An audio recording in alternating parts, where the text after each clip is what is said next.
കായംകുളം നഗരസഭ 29-ാം വാർഡിൽ വിവിധ രാഷ്ട്രീയ പാർട്ടികളിൽ നിന്നുള്ളവർ ശിവസേനയിൽ ചേർന്നു. ഗിരിജ മുരളിയെ വാർഡിൽ സ്ഥാനാർത്ഥിയാക്കാനും തീരുമാനിച്ചു.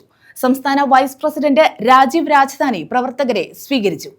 കായംകുളം നഗരസഭ 29-ാം വാർഡിൽ വിവിധ രാഷ്ട്രീയ പാർട്ടികളിൽ നിന്ന് ശിവസേനയിലേക്ക് വന്നവരെ സ്വീകരിച്ചു. ഗിരിജ മുരളിയെ NDA സ്ഥാനാർത്ഥിയായി വാർഡിൽ മത്സരിപ്പിക്കാനും തീരുമാനമായി.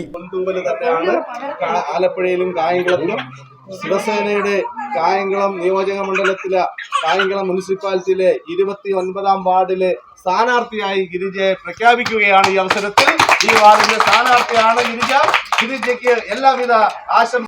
ശിവസേന ജില്ലാ സമ്പർക്ക പ്രമുഖും സംസ്ഥാന വൈസ് പ്രസിഡന്റുമായ അഡ്വക്കേറ്റ് രാജീവ് രാജധാനി യോഗം ഉദ്ഘാടനം ചെയ്തു. അറിയാമെന്ന് എനിക്കറിയത്തില്ല. അതായത് പാർലമെന്റിൽ തെരഞ്ഞെടുക്കപ്പെട്ട 7 എംപിമാർ, ആ 7 എംപിമാരും 2 രാജ്യസഭാ എംപിമാരും ഒരു കേന്ദ്രമന്ത്രിയും ഒരു ഉപമുഖ്യമന്ത്രിയും, മുഖ്യമന്ത്രിയായിരുന്ന ഒരു ഉപമുഖ്യമന്ത്രിയും 57 MLAയും ഉള്ള ഒരു പാർട്ടി.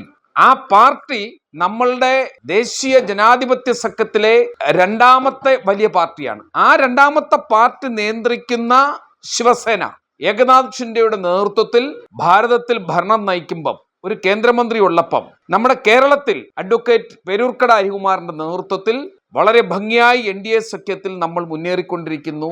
അതിന്റെ ഭാഗമാണ് ഇന്ന് പുള്ളിക്കണക്ക് ഈ 10-25 പേർ ഈ പാർട്ടിയിലേക്ക് എത്തുന്നത്. ദിനേശ് കട്ടച്ചിറ അധ്യക്ഷത വഹിച്ചു.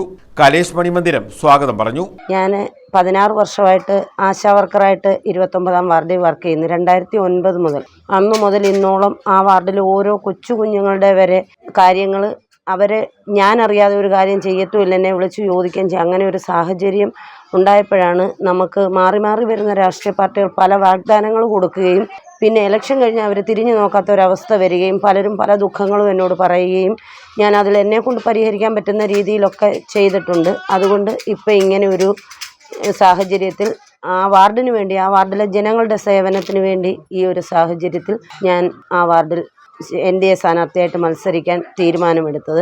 News bureau, Kayamkulam.